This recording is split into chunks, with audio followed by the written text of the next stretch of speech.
Welcome to the Inside Texas Football Postgame Show, brought to you by Academy Sports and Outdoors. We're in a great mood. That was very awesome. I'm sure we're going to have a very positive chat.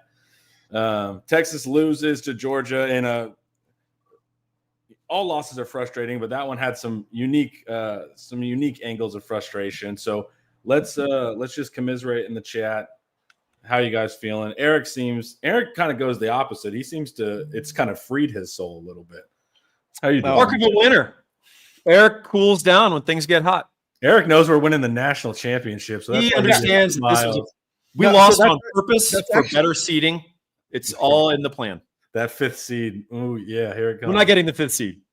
All right, great. No, I tend to be. I actually when shit is at its worst, that's actually when I'm at my best. So, yeah, I mean the game was frustrating. A lot of it was frustrating.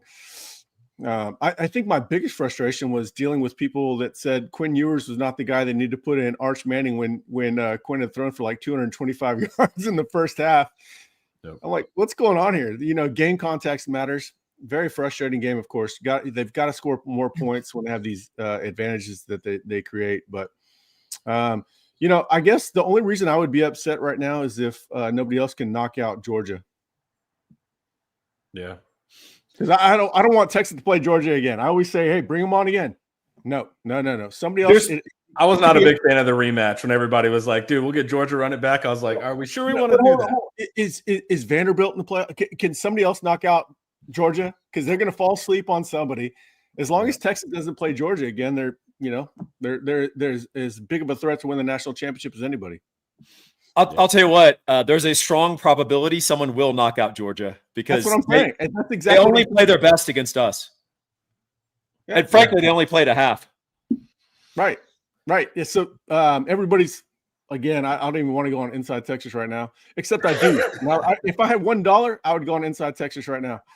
If I had $1, I would go on Inside Texas right now and find out the best football and recruiting coverage in the state of Texas. Let's sell the product, Eric. Hold on a sec. This is perfect. This is great. Oh, my God. Not an Inside Texas. This is not the guy that we would recruit to Inside Texas. Oh, goodness. Oh, man. So anyway, I feel good about a lot of things. The fact that they had a hurt quarterback and then Etienne just strolled in. that was bad. Weird. Yeah, dude. That was so bad. Dude, but that's kind of the frustration, right? Like you get a second string quarterback, they still win it. Makuba KOs him. Literally, his eyes rolled back in his head on that pick, and then Beck was able to just stroll. I mean, I don't know what to say there, man. We score one touchdown in the red zone. Like, it's just no, the touchdown even came out of from outside the red zone on RPO, right? Exactly. Well, that's what I'm saying. And like that's kind of just make one guy miss. None of that was like demolishing the Georgia defense. So that was just kind of not good. It was not fun. What would be a good point for this conversation would be to say what wasn't the reason that Texas lost, because let's slay narratives. That's what we should do. That's what we should be good at. I don't think Quinn Ewers is the guy to blame for this game. We can't run, right? So I think that's the biggest reason, right? We weren't able to run. That was emphasis all week in prep, is like, man, if we can just get the run game going, it'll open other stuff. Once again, didn't happen. The defense got weird at a couple times too. Like that, Barron is able to tie it and take it over. I don't know. Like my thing is like I'm not mad at Quinn, but I am mad at the offense. We can't score in the red zone. We're 97th in the country. We got like 8 NFL players. Why can we not score in the red zone? It's weird. So it's like there's a part of it on offense to me. We went to overtime. One kicker didn't miss. The other kicker missed twice. Yeah. When we went to overtime. And we didn't ask Burt to kick a 57-yarder. So that's tough. Special teams, Kirby Smart made a play to win the game. That was a ballsy call. We didn't do anything really wrong there. Can I say something that bothers me on that, though? Sure. Because, in one of the write-ups I had was, I mentioned that the one on Friday morning, they knew that they were going to pull out tricks. They knew that. They scouted that. That's why I actually mentioned it on Friday morning. And if you look at Maurice Blackwell, he's one of the gunners on that. He's one of the greatest leaders on special teams, pretty much the leader on special teams, along with Taft. I don't think Taft is on the same amount of teams as he used to be. He's 100% inside, not paying attention to anything. And I love Maurice Blackwell, but that is a total breakdown on special teams because they knew going into that game that Georgia would pull something out like that. And then there was no awareness. So that was, to me, that was the play of the game. Yeah, I just think you have to have the balls to call that, right? He didn't. I don't think they scouted Maurice Blackwell specifically and said, "Oh, this guy's just unaware." No, I'm talking about it from the other side, the Texas I side. agree, but I'm just saying that you have to give credit to Kirby to call that because that was very ballsy, and he could have cost himself the game very easily and been the GOAT of all GOATs, and not in the good way. I mean, like he would have been laughed at, and mocked for that. But he had the wherewithal to call it. Hey, honestly, in this kind of game, especially if you're Georgia, you're playing with house money, and so their thought is, we're going to go win this game, and it means something to them. And kind of Texas should have played the same way. If we're going to pick nits, there were some things we did defensively after an incredible effort, by the way. Most of the game was dominating defensively. But we did some things defensively that have shown up before, specifically PK's understanding of game context and game management. I'm calling out in the chat, hey, if they go 5 wide again, it's a quarterback draw. You can't play that with an honest box. They went 5 wide. It was a quarterback draw. We had it in an honest box. Yeah. Well, we ran it Marcel Reed it last week. Like Marcel Reed was all empty. Every time he was empty, it was 90% QB run. So we also repped that last week too. The second Stockton was in there, I was like, all right, here's Dylan Gabriel. They're going to run the Dylan Gabriel stuff. Yeah. And that was, and it goes back. That's actually like originally like John Elway back in the day. Spread it out, run it up the gut. Honestly, with Stockton, they could only do 3 things: screen, which they all failed, single read roll to the tight end, which if you made the tackle, it's 3 yards. If you don't make the tackle, it's 9, which is what happened right in the overtime. And then thirdly, he's going to run the quarterback. That was the 3 options. And the guy, he threw for 71 yards on, 20-something plus attempts. There's a predictable number of plays, and you've got to play to that and understand the game context that, hey, trying to turn them over, trying to inflict a negative on them has an outsized value, particularly in overtime. Because if you can do that and really get them behind the sticks, which you saw with him, he's going to turn it over or he's going to get sacked. So that's really unfortunate because the defense played really well for most of the game. Yeah, if you give up 16 in regulation, I'm really not on. I'm not on the defense there. Situationally, it's on the defense, right? They give up draw when we're screaming 59 yards in the first half. Yeah. The first half was 260 to 54. That was the disparity, and we were up 6-3. Penalties played a huge role. Some of them were earned. 3 of the 8 are nonsense. They were just absolute nonsense. The big problem, if you get a nonsense call, that's fine, but you have to play it the other way too. So I want to see one where I go, well, that was a bullshit call too. Yeah, I want to feel a little bit of empathy for a Georgia fan when I see a call. We didn't see any of that. Like there was not one. When Smail Mondin knocked the living crap out of Bolden into like the 3rd level. I was like, are they going to even call it? That's how bad it was. I was curious if they were going to call it, and of course they did because it was that Bolden. The Quinn rollout where the late hit, extra step and a half, hands to the face. It's an auto flag in college football. Right. Oh, absolutely. Whenever you think about it, it's an auto flag, and the ref is literally standing there, and Quinn turns and looks at him and goes, "Bro." Yeah, and the bad part about that was it was after the intentional grounding from Beck, where they called on Anthony Hill, where all he did was like guide him down to the ground. He didn't, it was a clean play. Yeah, that drive ended up in a field goal. That hurt us because it canceled out. And as you know, that penalty for Georgia would have been loss of down. So that series is over. But they end up elongating it and extending it, and it ends in points. Yeah, that's exactly. Stuff like that. And people say, "Oh, don't call about the officials." We don't talk about the officials very often. And when we do, more often than not, it's like we got a lucky break on that call. But it had a tangible effect on holding down margin in the first half. In the second half, Georgia outplayed us. But we all called that. We said Texas has got to get a lead, and then we got to hold on. And that's been going on for 3 years now where we have to score in the first half because we're a really bad second half team. And Georgia's the inverse, right? Yes. They go the opposite way. Here's my thing. I see it in the chat talking about Quinn. I'm not running interference for Quinn like people are saying in the chat. Here's my thing. I don't think Quinn's the reason for the loss also, but man, I wish Quinn, like, for once was the reason for the win.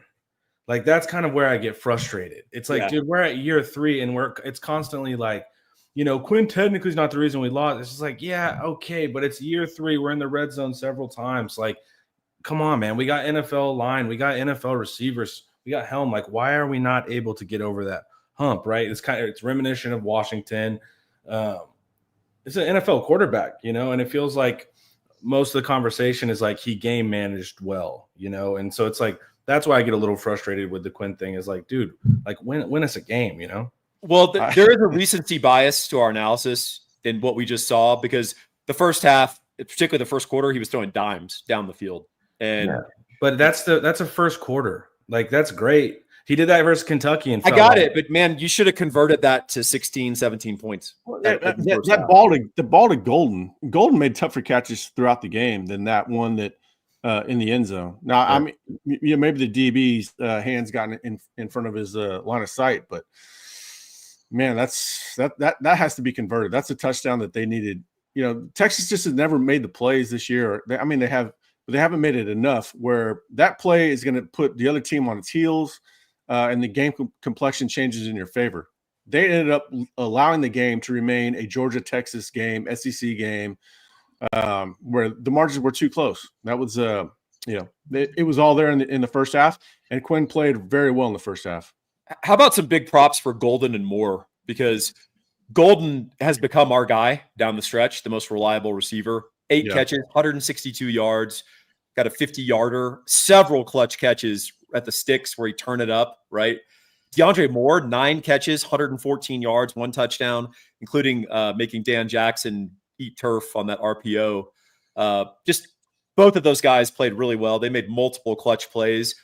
Isaiah Bond, if you want to pick out a guy on offense who we really needed in that game and didn't show, it was number 7. I think, I'm questioning whether he's a double agent for Spectre. He's not. It's a great movie. Man, so many things to dissect about Bond in that movie. He's not healthy. He's just not healthy. That pick that happened in the first quarter where he's looking for the ball, it reminded me of a catcher where there's a pop-up behind him and he just throws off the mask and he's looking for it and then it lands. It lands on his dick and he's like, oh man, what the hell was there the whole time? That's what kind of happened there. I feel like you got a bad roll there. I will say what I said in our text thread. On a comeback route, you got to come back to the ball. So I agree with that. I definitely agree with that. We've seen that a lot throughout the year with other receivers too. That's an NFL trait that you don't often see where wide receivers come back and attack the ball arms away from their body. A lot of college receivers do this and like almost short arm it when the ball is going to be contested. It's like, you need to be running to the ball, extending. And we finally saw all the talk about Bolden throughout August, right? I mean, good Lord, this guy's getting smacked around and still it's hard. A lot of heart. That guy, is there anybody tougher in? That guy should have been a boxer. Dude, he took the biggest over the middle hit I've seen this season, and there's no way he should not have been concussed. He's like one of those cars that revs up backwards and then goes the other way. And you let him go. Just goes faster. He had a good return too. Yeah. So Quintravion Wisner, 19 carries, 51 yards, 2.7 yards per carry. No other runner everyone else was negligible. When you factor in sacks, as you do in the college game, 28 carries, 31 yards. We threw for 358. Yeah. And Gunnar Stockton, 12 of 16 for 71 yards, 1 interception, which, God, I just thought Barron might pick six that thing. Dude, everybody needed, man. Gilbo couldn't see the tight end or like reacted to him late. I thought Barron was going to cut in and just house it. Gilbo. I think Gilbo wanted to escort him in, but there's nobody in front of you, dude. Look he didn't. Backwards. He couldn't find Lawson Lucky. It was a shame. And then Georgia ran the ball in the second half. That's a bummer. Those boundary runs, they were getting really good with those boundary runs. They would get everyone to the strong side, and they would be able to cut back. They did well with that. And ETN playing, man, whenever I saw today that ETN, in fact, was going to play, I was like, damn. He's a good player, and he elevates against us. I mean, he was their offensive MVP yet again, and that is getting frustrating. He had 122 yards from scrimmage, 2 touchdowns, and then that 48-yard run, that was just gave them life. That was like pure oxygen for them. Yeah, it was a dagger. All right, before we keep going, y'all, let's hear a word from Academy Sports and Outdoors. This is the start of something fun. Kind that's best had outdoors. Where family gathers, an adventure awaits. The good tidings that make for even better times. And with the right stuff at the right price,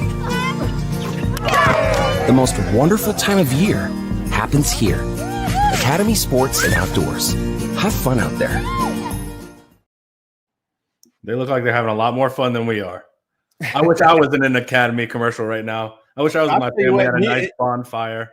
When you're married and you're my age and you have a kid and a wife that doesn't like to do a whole lot, you end up at Academy like on a Sunday and end up buying shoes for somebody, and maybe I'll buy a Blackstone, and it's like that's what my life has devolved to. Just walk over to the knife section and just like play with knives and like sharpen one on a whetstone. That's what I do. That's where I'm at, man. I love time. There is something about age where I'm like, man, I need to get like a flat top grill. I don't know what it is. I want to mow the yard and grill. Hey, I'll say the one thing that's cool about Colorado Springs is that there's a Shields near me. I don't know if you guys know what Shields is, but look it up. Yeah. They've got a gun section. They've got like Russian PKM 50 cal machine guns. It's unreal. So I just go up to the gun section and I let my son go pick out his, athletic gear, because every 5th grader needs like receiver gloves, even if they're not. Yeah. I just go play with like shotguns and like Russian military equipment. So Kalashnikovs. Yeah, exactly. All right, let's get to some comments. Let's let the people speak. For sure. This will be smart. I'll do it a little less intensely, but this is more of like, where the hell was Helm this game? But where was Helm, man? Was he just like, that's what I was wondering. Once we were in the red zone to win it, I was like, is this where Helm shows up? I guess I can tell you where Helm was, unfortunately, blocking quite a bit. Yeah. And not blocking very well. He had 1 catch, 1 drop, right? And then he had a very bad beat on a pass protection where his balance, and he was leaning and lunging, and it was terrible. Like there's no excuse for that. Speaking of Colorado, he's from Colorado. He is indeed. Cherry Creek. Good tie-in, Eric. I'm just trying to blame Paul for this. Yeah, I mean, so one thing that you guys have probably noticed by now, because I've written about it 173 times and talked about it in lives, one of the weaknesses of our play action, particularly out of the pistol when we try to run the ball, is that you are slide protecting, and you're guaranteed to get tight ends and running backs matched up on ends and linebackers. And against a lot of teams, we can get away with that. Against Georgia, they got big boy edges and they got big boy linebackers, and you do not get away with that. And so they savage those guys. And that happened a few times. Also, we had a tough game holding up inside a few times. When Georgia's defensive tackles are all fired up and decide they want to play, which is not always, when they decide they want to play, they're a handful. But it only turns out they like to play against Texas, apparently. So yeah, it is what it is. Yeah, we could have beat them. That's what drives me nuts, man. That's all good, and that's not what we say. That we're good. They won. Let's I'm saying that, like, they show up or whatever. It's like, man, we just totally blew that. Yeah, it's wild, man. look at the halftime stats, and you'd realize this edition of the Horns just doesn't have that dog in them. Left too many points out there and failed to adjust in the second half. Yeah, it's a lack of dogness. That's why we didn't score. How do you calibrate that? Is it lack of canines? You have to look. Yeah, you have to look at dogosity on a sliding scale, and our dogosity, our offensive effectiveness and defensive effectiveness were very high, but our dogosity, which leads to points, was very low. Well, if we still man the argument, why have we struggled in the second half for 3 years? Do we really want to get into this, Connor? Yeah. This is off-season fare. We'll do a deep dive on the second half. Well, look, we've talked about this in the deep dive. Y'all need to go back and look at them. When me and Ian do them, we've called it out pretty directly. But there's a level of play in the first half, and it goes like that through the second. It's direct. It correlates to second, third, and fourth. Pretty wild. Yes. Pretty wild. Is Paul going to talk about Bulldog reproduction again? Dude, sometimes when I'm filming with these guys, the intros, I just have no idea where they're going. I just want to go on the record that I love dogs and I love bulldogs. I think they're super cute. I think they're really neat dogs, like their personality, but they are genetic nightmares, and any bulldog owner knows this. And if you allow them to breed naturally, all bulldog puppies are born by C-section. So within a generation or two, you'd have no more bulldogs as a breed. And Paul's a utilitarian, so Paul has to sit there and go, what is the actual purpose of a bulldog? Correct. And so that's why I've always argued to let pandas go extinct. Exactly. I'm fine with that. Screw them. Yeah. Like, stop being so delicate. Survivor at death. That's right. Develop wings, pandas, and fly to better territories. I'm trying to give us somewhat fair comments here. Because I get it. You guys are frustrated. I'm frustrated as well. But look, very rarely is it true, because people are like, special teams are a third of the game. They're more like 15% of the game. Yeah. Special teams really did swing this game. Yeah. I mean, it really did. And some of it's our talent on special teams. You know, Jeff Banks can't coach Kern to average more than 39 yards a punt in a dome.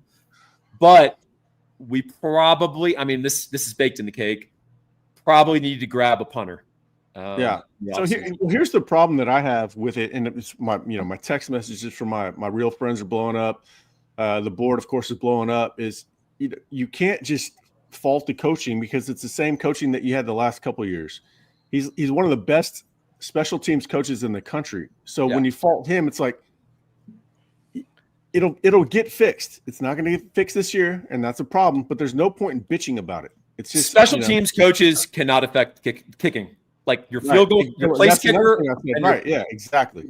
I look to special teams coaches for coverage, returns. Our coverage this year has been fantastic. Yeah. Returns, spotty. We had a great return in this game. Another Bolden dog effort that was dog in a good way. See, we had some dogness, so we moved up the dog scale. But that short field, not converted to points. Brutal. Connor, you all right? Connor, you going to make it? Connor's really sad. Connor's new to covering Texas football. Me and Paul are just. Dude, you guys are so. Hey, Connor, I had to write about Texas football from 2010 to 2020. Yeah.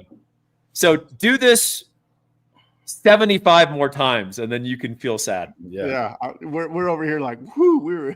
Well, no, I got lucky because I started like covering and not being a fan. It was Sark era, so it's been a lot of. Eric and I have had to write about Tyrone swoops and how the 16-wheeler is going to work. Yeah, like how Case McCoy can fix this offense. So it's it's good to screw up the coin flip, actually. Yes, it shows confidence. We basically become Politico writers. It's not happening. Well, if it is happening, it's rare. Actually, it's a good thing. You should actually applaud. We are doing listicles, I've noticed. Yeah. Why didn't we see more Arch? He would have been perfect for overtime.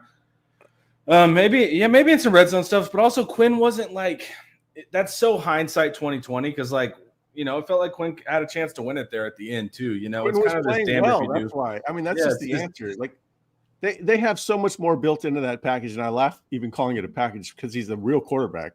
Yeah. It's not like having Alex Orji back there. It's not a package. It's just what you call for him. There's a lot more built into that. Someone package. on Twitter this week, they said they wanted to see the Arch package, not in the red zone. I was like, that's just Arch playing quarterback. You just want to see Arch start. That's what you're saying. So people are now acting like he's freaking Jamel Holloway.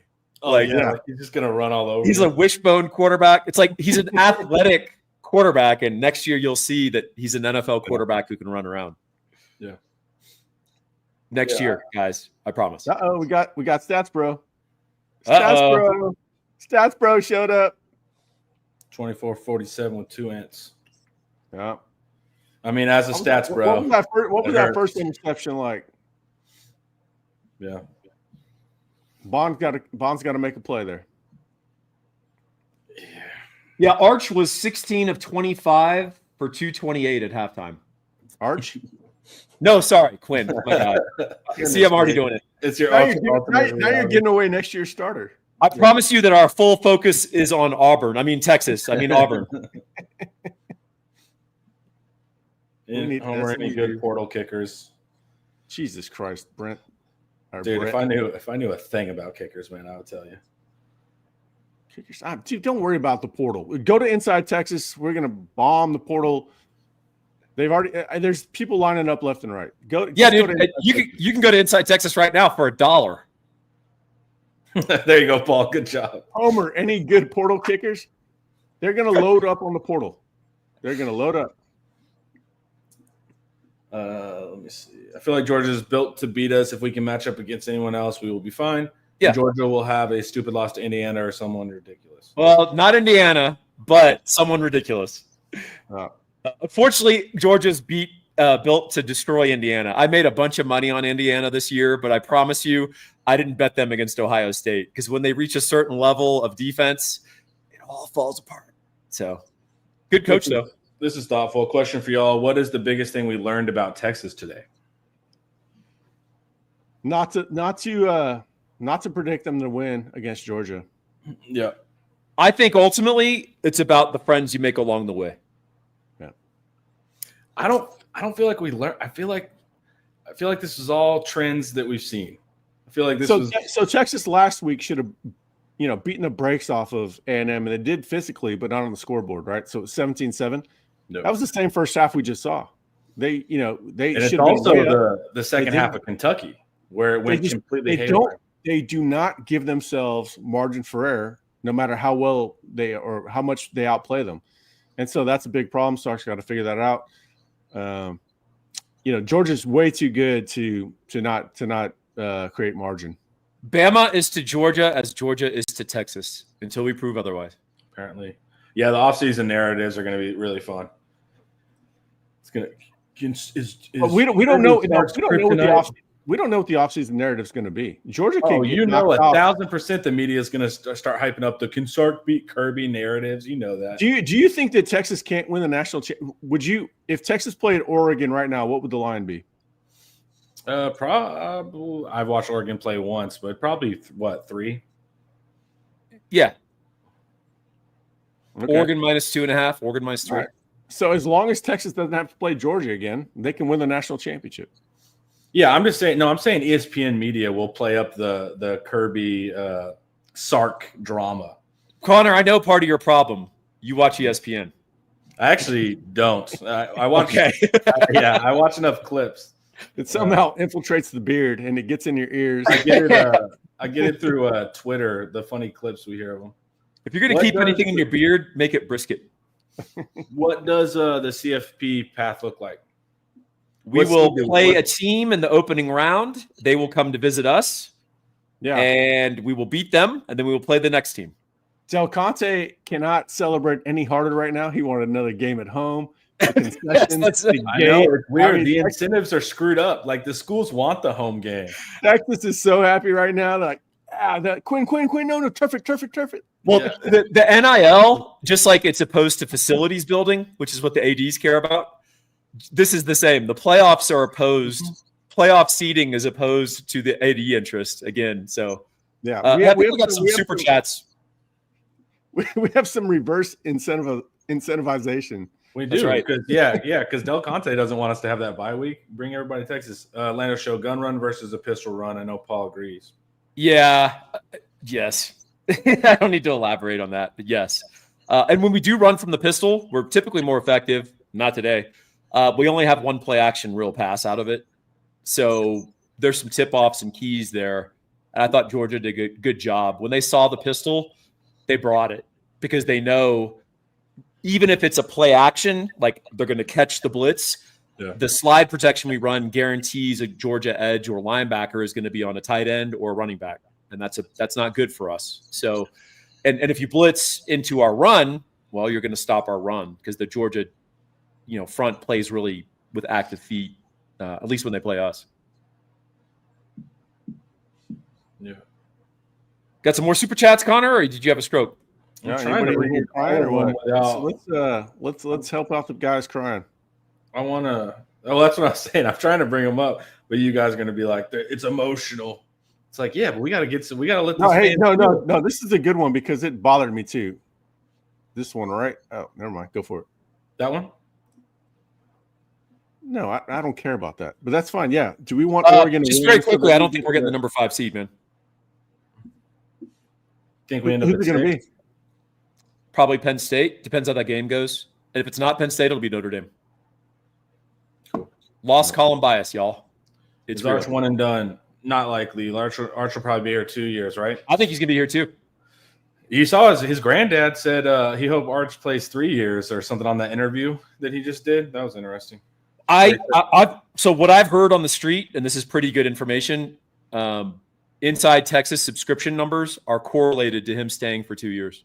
That is true. And people they don't care about where his draft slot is. They want his readiness. What's his readiness going to be for the NFL? So they don't care if he's going to go number 1 next year because he'll go number 1 the year after that too, but he'll also be more ready. It's all about being ready to hit the ground running. The Mannings are also weird in that they like to develop him as like a normal human being and not a sociopath. Exactly. So if you guys if you did not read Inside Texas throughout his recruitment, you missed some really good stuff. We built a profile of a guy that's going to stick around for a couple of years. Yeah. The Mannings aren't street agents. Right. Yeah. They're actually looking. They don't want the child celebrity. They don't want who's the little kid that played Webster and never got another gig again. That's Emmanuel Lewis, man. Yeah, Emmanuel Lewis. Whatever happened to him? They're trying to find somebody that's going to win Super Bowls. Therefore, he can sit at home at Thanksgiving dinner and look his uncles in the eye. Yeah. We need SMU to win to avoid Bama. Do we? I don't know. What's the point of avoiding Bama? True. And also, by the way, we're actually kind of pretty decently built to face Bama. Exactly.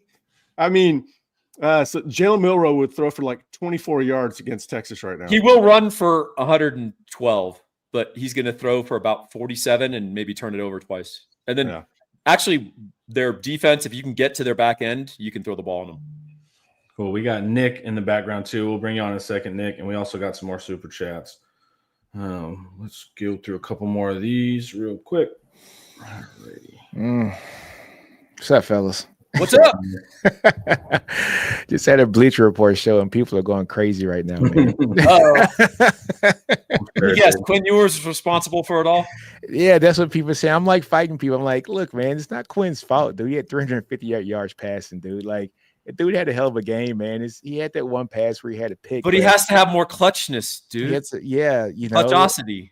Dude, man, I felt like Sark called for a field goal in the first overtime. It's like he didn't call the game to go win the game. I don't know, man. It's kind of frustrating. The defense played well. Defense, man, played outstanding. Texas defense played well. Georgia's, defense played good too, man. But execution, we had drop balls, everything, man. Dude, Arian Smith for Georgia has got to be one of the most frustrating players of all times for a Georgia fans. Because even something up in my thesaurus. Frustrating is not a synonym for sorry. Yeah, but it's like even I love that guy. Herb Street was like, "Why are you jumping? Like, why are you jumping, dude?" And dropping the ball whenever you have the announcers like calling you out. All right, thoughts on Sark's play calling at the end of regulation from where you've been, having Quinn turn his back to the defense in that moment. Didn't think it was ideal. So Paul's going to have a better recollection of this than me, but I think when they got the ball back around 4 minutes and they ran the ball on first down for nothing, that frustrated me. Yes. I'm thinking this is the time to go win the game.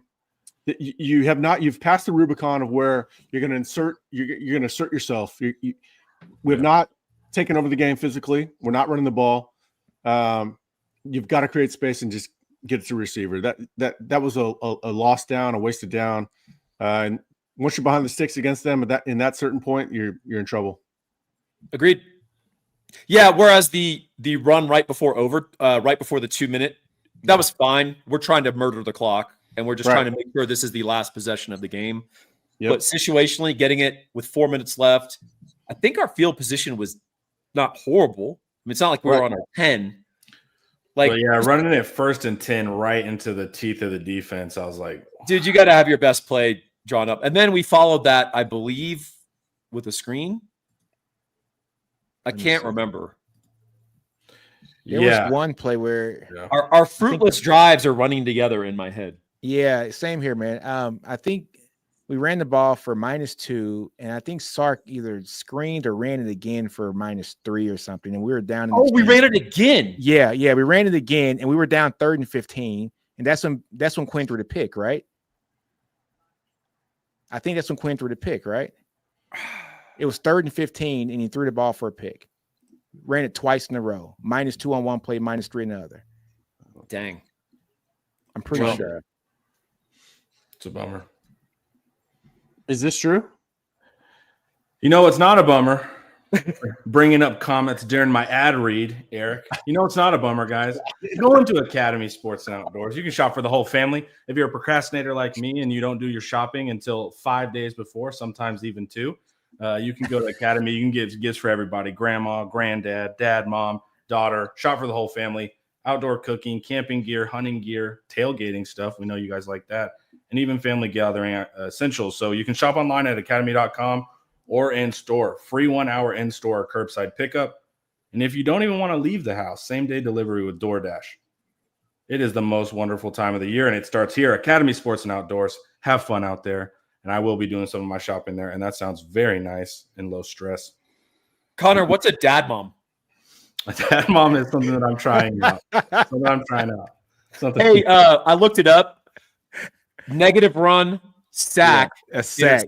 Yeah, negative run. It was the sack trying to throw a screen, trying to throw a screen to the left, faked out, and then try to throw a screen to the right.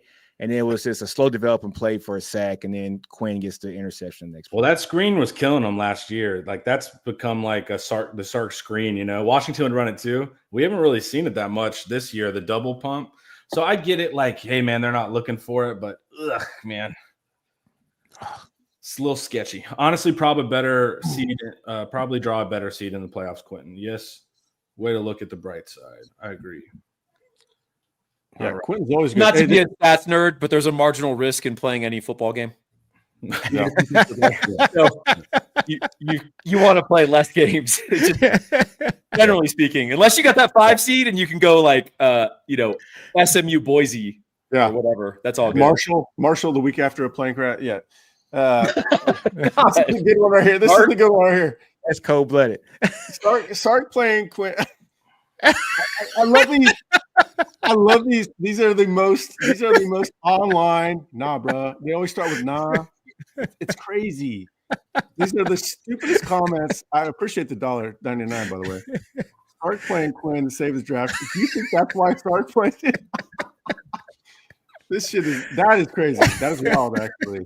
Goodness, thanks for the $1 though, dude. Oh, man, you gotta laugh at some of that stuff, man. That's all right. Kicker is the only topic. Thank you, Dean Lacy, for the $20. Kicker is the only topic to discuss. We never should have went to overtime. Game over. Respectfully, I think this is a pretty good take because yeah. No, I mean, that should have been you should have given me $1.99 for that instead of 20. Yeah. No, much better than this last dude. This guy. Eric's talking down his book of business. Yeah, I think. Look, our kicker missed 2. Theirs was perfect. And look at the margin of the game. You went to overtime. And the penalties too, man. And the penalties. So we make a kick, then we get the false start, move back 5 yards, and miss the kick. By the way, the one he made, Barely. See, that's where it's like that's what sketches me out because like we know he's sketchy, so it's like score. It's like we already knew that he was going to do that. So it's like everything felt predictable, and that's what was kind of frustrating. We got more from Total Archer. You got another one in, and second half play calling is embarrassing. Couldn't get a rhythm, that's for sure. Yeah, it's kind of a thing. We couldn't run the ball for nothing. $99, man. We appreciate you, dude. Wow, thank you very much. Yeah, kind of like a mob boss. He doesn't even say anything. He just hold on a second. How is that real? He just gives it to you. Isn't that just his comment? No, that's real. Yeah. Man. Are you serious?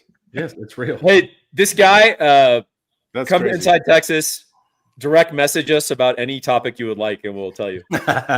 We're going to tell you about all the commits for next year. That's right. Appreciate you know. Yeah, that's funny. Some of these comments, I can't put them up, but some of them are funny. A big hundo, baby. Oh, you can't put up Carrot Top Suck today? Yeah. Yes.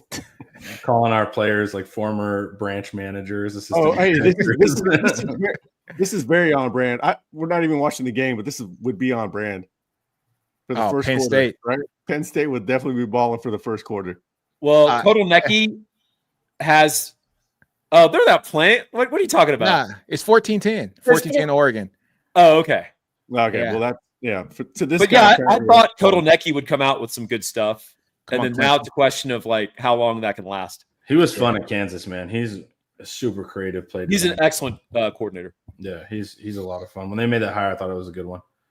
Let's see. Can you talk about Cam Williams' issues? So what? How he had a jump, right? Was that it? Dude, the right side of the line seemed like it was struggling tonight, dude. And shout out, I gotta look back, but Gooseby didn't sketch me out too much. Hey, Gooseby he had a couple issues early on.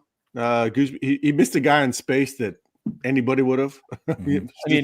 Go play tag with Jalen Walker and see how it works out. Yeah, it's not going to work out. I saw a couple comments on Inside Texas like, "Oh, come on now." He's trying to play in space at 6'5", 6'6", 200 or 315 pounds with a very agile defender. He played well overall. He did. Dude, just to imagine your first start as the SEC and you got Jalen Walker and they're like, get in there, dude. Like, that's nuts.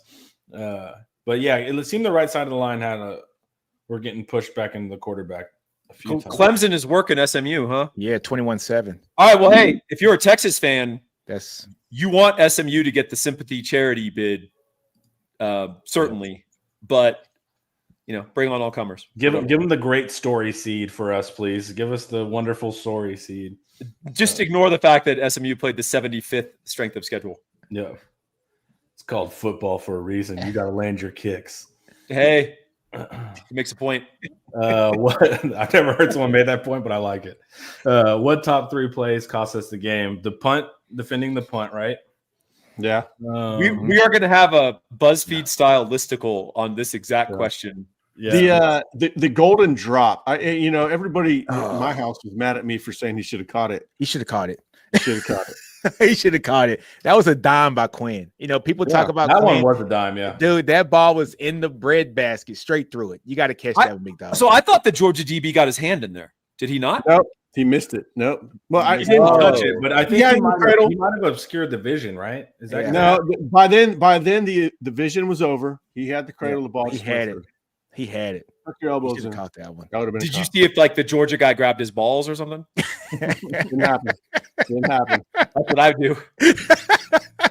He had to catch that one, man. Some of these are funny. They're mean, but they're funny. I love Texas fans because, hey, we give some of the guys hard time, but we do have a great dark sense of humor, even in loss. Partly because we're in the Georgia Bulldogs locker room right now saying we did it, guys. That's just not right. I don't think Quinn did that. Yeah, I think that was probably one of those humor jokes I've heard of. That's cold-blooded. I'm not liking it. I think Quinn played well. He did. He played well, man. I thought he did too, but it's still fun. We're in pain. We need to laugh. Yeah. Has anyone? We need to offer Kirby Smart. This has to be an hour. We've got to be an hour in by now. Right? No, we're 45, brother. Eric, you have to stay on. This is what a loss feels like, baby.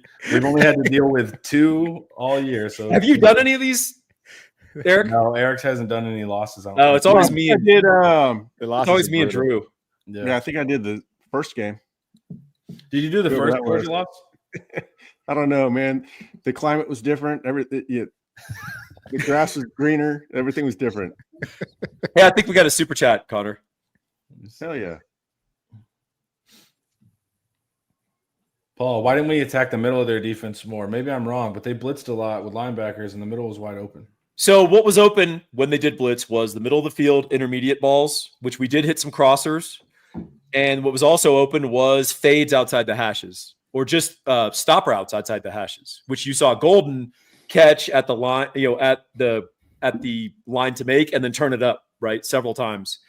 So I thought Quinn did a great job outside the hashes. I thought we did hit some crossers. We did get some stuff in the middle. But generally speaking, that's been a thing that's been absent from Quinn's game this year. That was a big, major strength last year. And it's a big reason his yards per attempt is down. He's not getting those 15 to 20-yard intermediate routes in the middle of the field where the guy actually turns and runs with the ball after the catch. And that's hurt us. I don't know why he's been a little shy on that. But we did hit more of those. Like against Georgia in round 1 in Austin, we hit none of that. And then this time, I do recall some throws he hit in the middle of the field at that intermediate range. Doesn't it seem like he's getting closer to September with each game? I mean, maybe minutely, but that the first half against A&M, the first half this week. I mean, I think he's getting close. I think we'd like to see it extend like into the late third quarter, like a full game. I would love to see. I'd give anything to see a full game. We could do. And the Academy would love to see 2-hour show, but we're not there yet. No. Academy. If the run game gets going, we're talking about how good Quinn played in this game. I mean, the problem with the run game, back and forth though, right? I mean, he's got to throw it. They'll run it. They'll run it. He'll throw it. I mean, I'm telling you, the Georgia defensive tackles don't play this hard against other teams. And they were a problem, especially Hayden Connor, who played his best game as a Longhorn, arguably, against A&M. He really struggled at the point of attack with those guys. And so when you're getting pushed back at the point of attack and you're trying to run either inside or outside zone, but you're going to cut it back because of Georgia's pursuit, dude, there's just nothing there. And it was hard running today. That's why we needed to make hay while the script shined. Correct. I like to say. Yeah, you have to. Yeah, we have to hit those because we just in the second half. Oof. It's penalties and it's that simple. Undisciplined, sadly. Penalties have been an issue all year. Some of them were undisciplined. Some of it was just Texas playing football, and the guy decided to throw a penalty. So, yeah, like that roughing the passer. I mean, that's phantom roughing the passer call. That's unconscionable, right? I mean, that's silly. Yeah, that was stupid. One of the holds was nonsense. Yeah, I think that was the golden hold. Yes, that was not. That's that happens on every play. I'm sorry, it's not a hold. If you have fit, you're going to grab the dude's. You're going to jack him up. Yeah. Now the one where Bond grabs outside and grabs his shoulder and spins him around. Yeah, that's a hold. That's what's tough being an outside running team, man. You end up dragging those flags, and you even at the NFL level, watch Shanahan, who's the best at outside zone that's ever been. Naturally, it forces the refs. We're going to get holding penalties, especially when Trent Williams is out. Eric. Yeah. Did you see how hard San Francisco competed in the bad weather in Buffalo? Yeah, it looked like $1 million, man. Yeah, they really got after it. Why didn't we blitz when Beck came back into the game? Yeah, they came in for one play. Yeah, he came in. Well, it's like, I mean, you can run blitz there, but like, hold on a second. Now that was a terrible play. We were in goal line, and I don't know how they ran right up the middle. I don't. No, that was the worst play of the game because you're like, all right, the guy's not going to throw it. Right. He literally is walking with his arm hanging down because he can't do anything with it. That's his Willis Reed moment. Yeah, that was the worst play of the game. That's Willis Reed. That's his Willis Reed moment. Yeah, his arm was just like he couldn't even. It's so brutal, dude. Man. Oh man, that's his Paul Pierce in the. That's his Paul Pierce moment.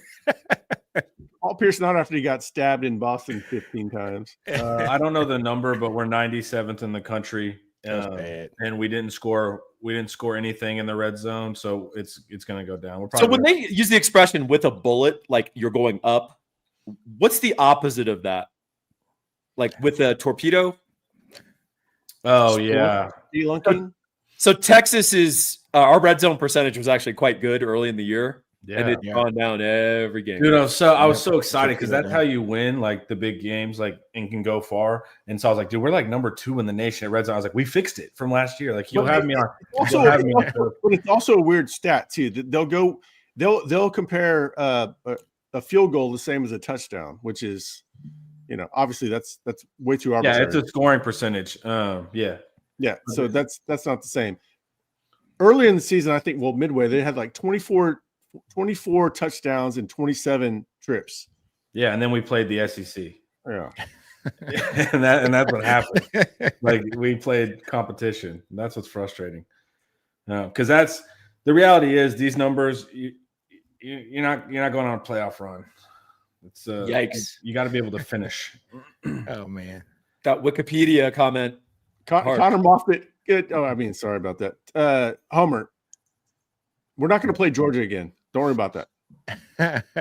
We haven't scored against non-Georgia. That's what I'm saying. It's not just Georgia. I think we're going to see A&M again in the playoffs. I'm not worried.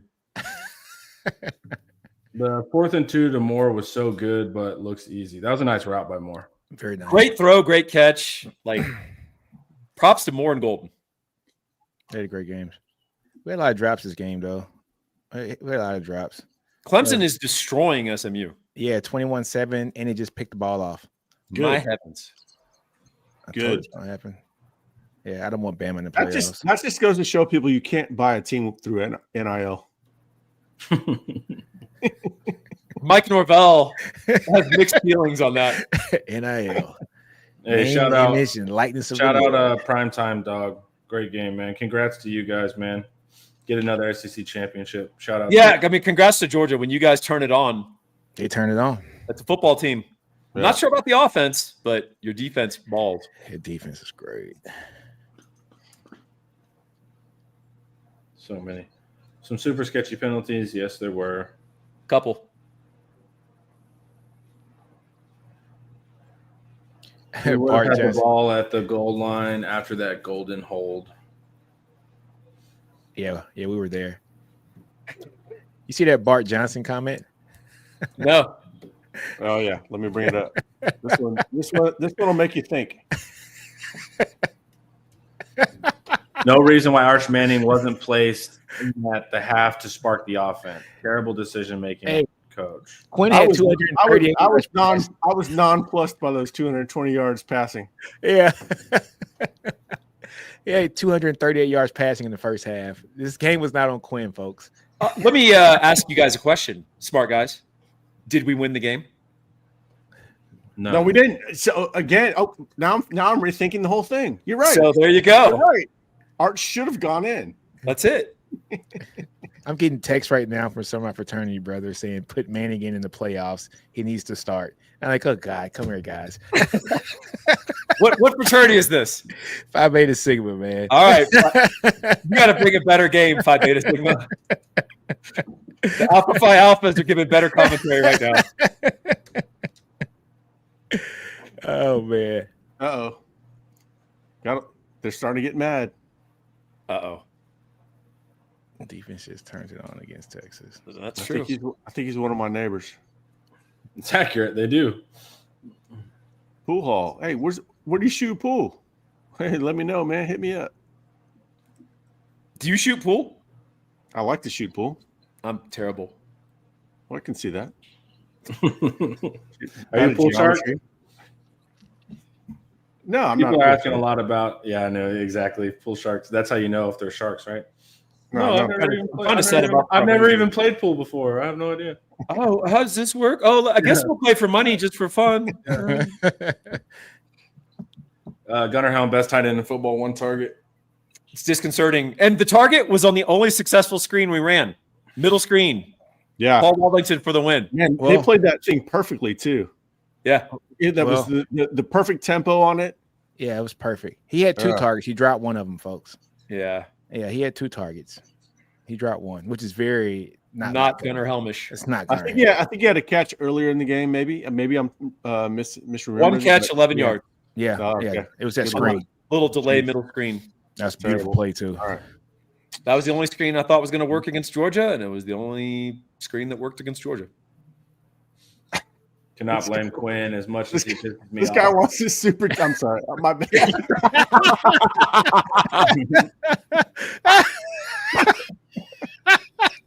my bad, Connor. I'm sorry. That shit was funny. I don't think that's possible.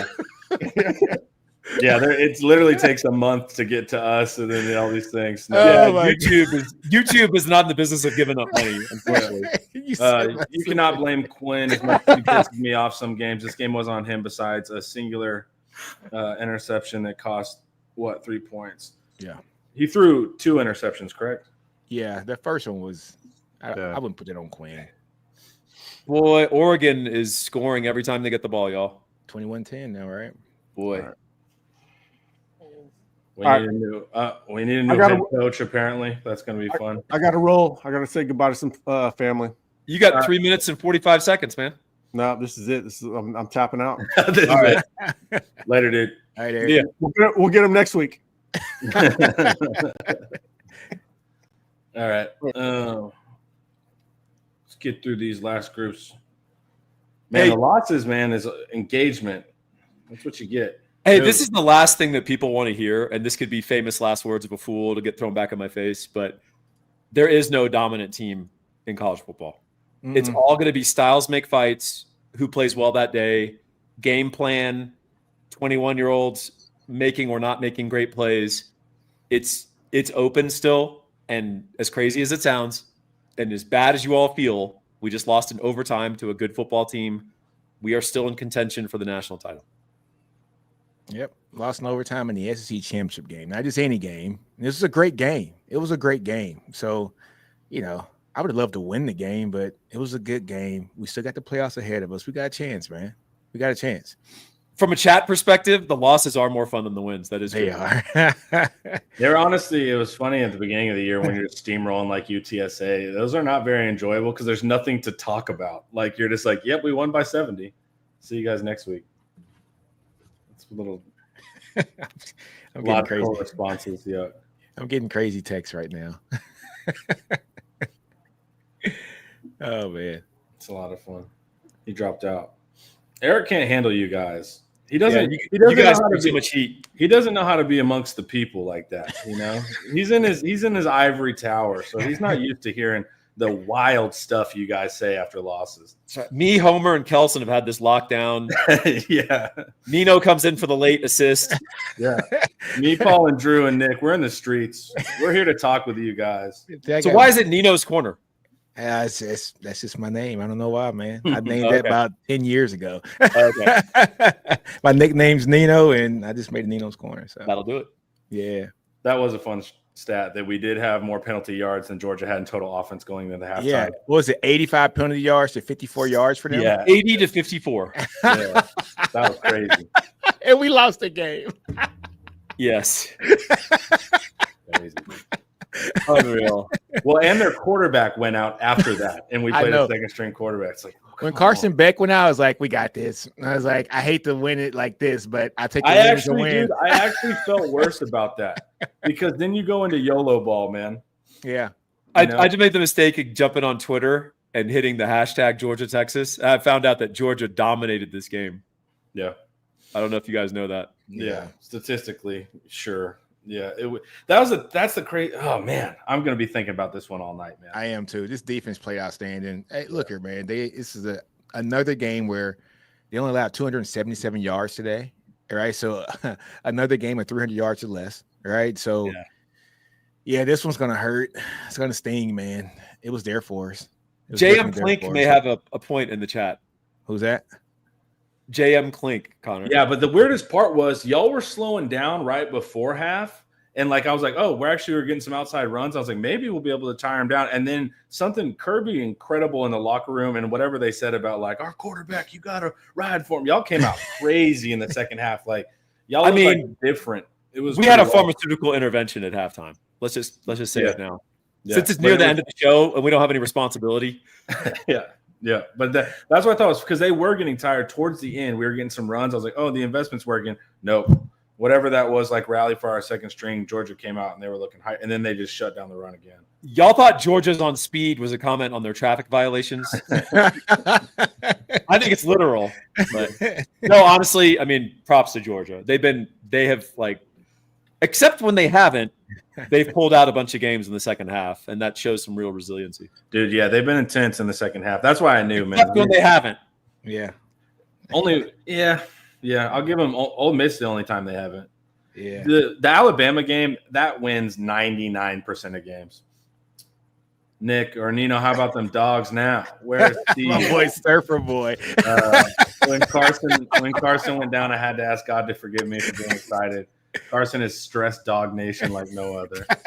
Surfer Boy's he's a friend of the channel, man. It's my dude. Man, it's funny as hell, man. Hey, you can't be praying on your starting quarterback's downfall, Surfer Boy. He was. So I predicted a 24-23 Texas win. Yeah. I can't wait for the comments of like, blew that one. Yeah. It's like, the game was pretty close. Arian Smith can't even catch a speeding ticket.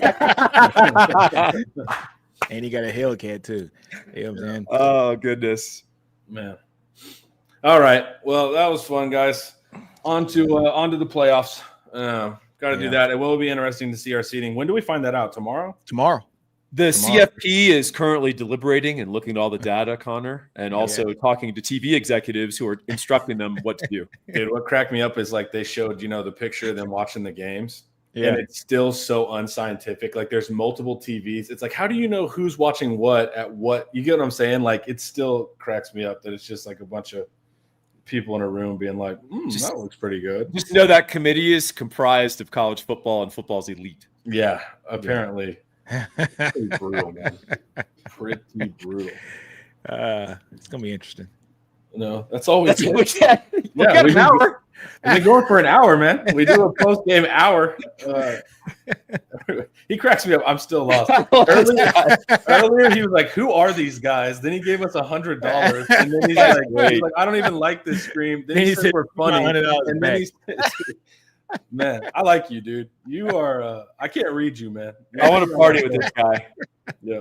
That's all we get. All right, guys. That was not a fun loss, but it is what it is. We'll survive. Sleep on it.